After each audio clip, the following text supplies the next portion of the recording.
On June 25, 1876, Lieutenant Colonel George Custer led the 7th Cavalry into battle against Lakota and Cheyenne warriors near the Little Bighorn River. What happened next became one of the most debated military engagements in American history. This is an account from one of the few survivors. Before we dive in, like and subscribe to support the community. On May 17, 1876, we set out on what would later become a deeply ill-fated expedition. Don't forget to like, subscribe, and hit the bell for more detailed historical accounts. Our journey began with a march toward the Yellowstone River. After covering 12 miles, we established camp near the Big Heart River, taking time to survey the area. By approximately June 10, we had advanced further to the Powder River. 6 of our 12 units were sent on a scouting assignment. Leaving the wagon train behind at the Powder River, we loaded pack mules with supplies for 10 days and trekked upstream for 2 days. Eventually, we discovered the Indian Trail along the Rosebud River before veering toward the Tongue River. As dusk approached, we prepared coffee and spent the entire night following the trail. At dawn, after brewing more coffee, we continued marching until noon. General Reno, leading the detachment, decided to turn back down the Rosebud River upon realizing our 10-day rations were dwindling. At the junction of the Rosebud and Yellowstone Rivers, we met the remaining 6 companies of the regiment under General Custer's command. General Terry, the department commander, was also present. Custer had been placed under arrest. The reason, it was said, stemmed from his opposition to post merchants who held exclusive concessions at various forts, privileges revoked after scandals during President Grant's administration.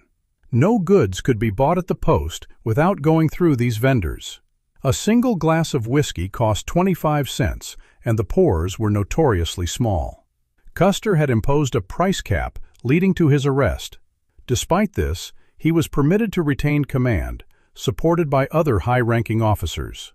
On July 22nd, the steamship Far West delivered 15 days' worth of rations to Custer's troops. Custer brought along 2 Gatling guns and 2 Rodman artillery pieces, but later handed them over to General Gibbon, believing they were unnecessary. In hindsight, this proved a grave error. Had he kept even 1 Rodman cannon and fired a single shot, the Indians would never have stood their ground. Without question, they'd still be fleeing today, and I might not be the sole survivor. A Gatling gun could have prevented the so-called Custer Massacre entirely. On June 22nd, we struck camp and marched relentlessly. That night, Custer ordered commands to be conveyed via hand signals, banned bugle calls, and restricted fires to coffee-making only. We resumed at dawn on June 23rd.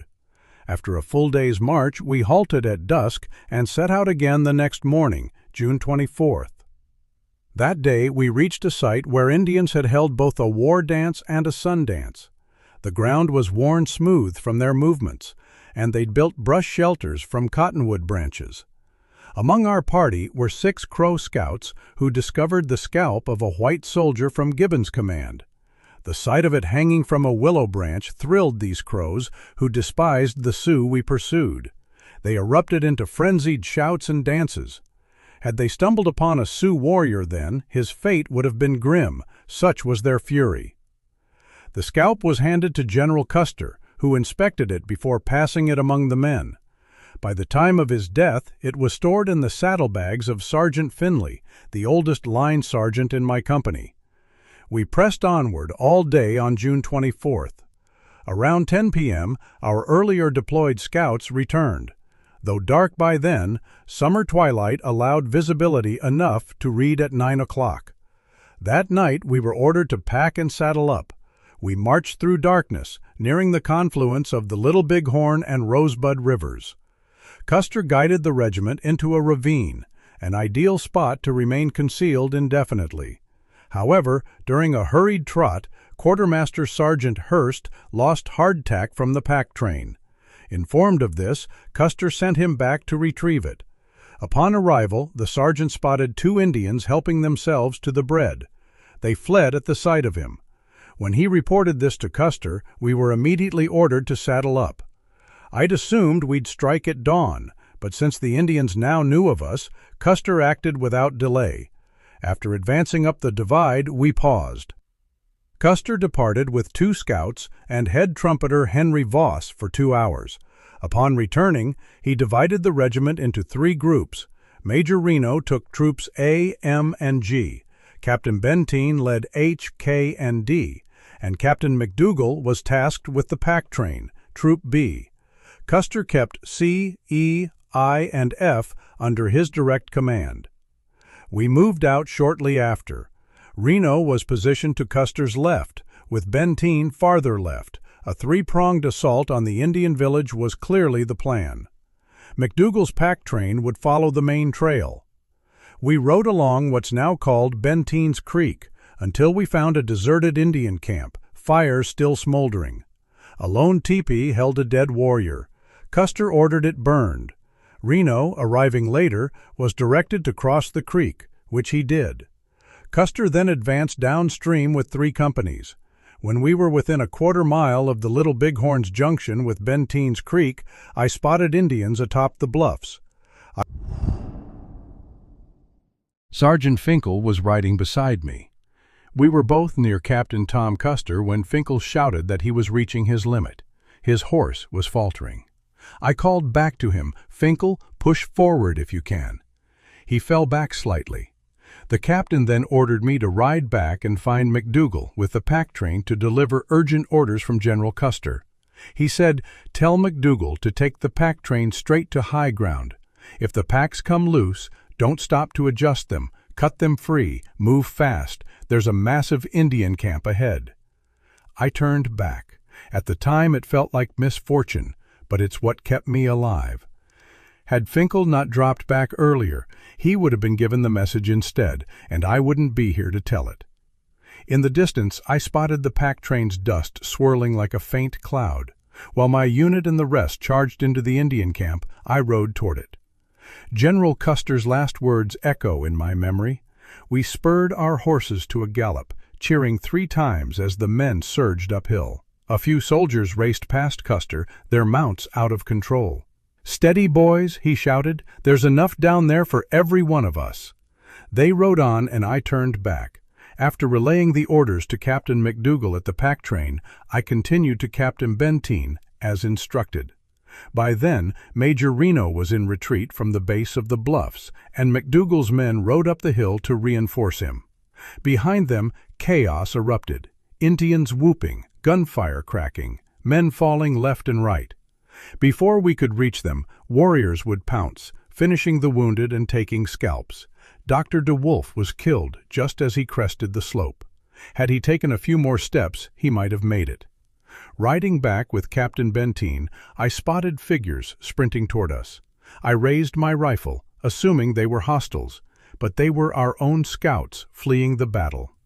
Terrified, they didn't stop until they'd reached the Powder River, far beyond Major Reno's position.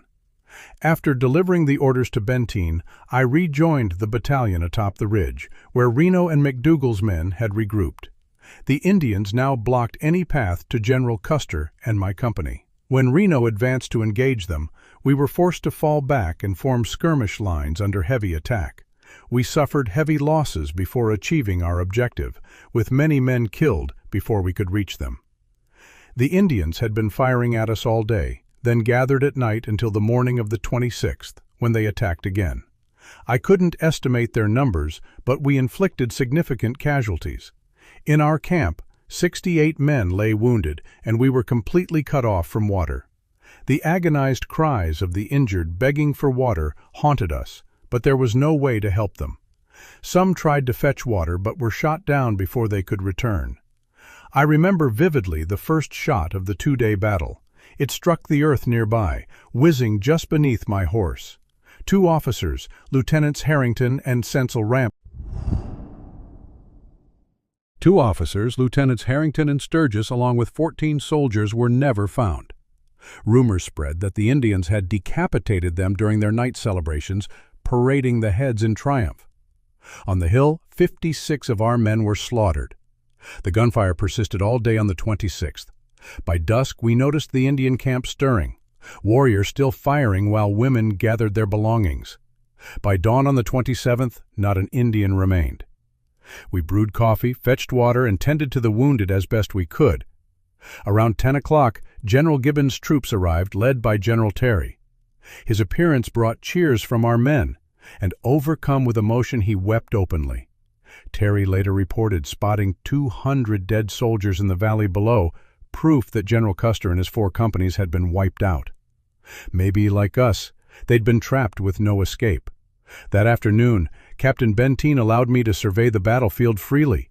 Among the dead I recognized familiar faces: Sergeants Finkel and Finley. Finley's body, riddled with 12 arrows, lay beside his horse, Carlo. The corpses had baked in the sun for 2 days, mutilated and stripped. Squaws and young boys had tomahawked faces or pinned arrows into wounded men still clinging to life, never the dead.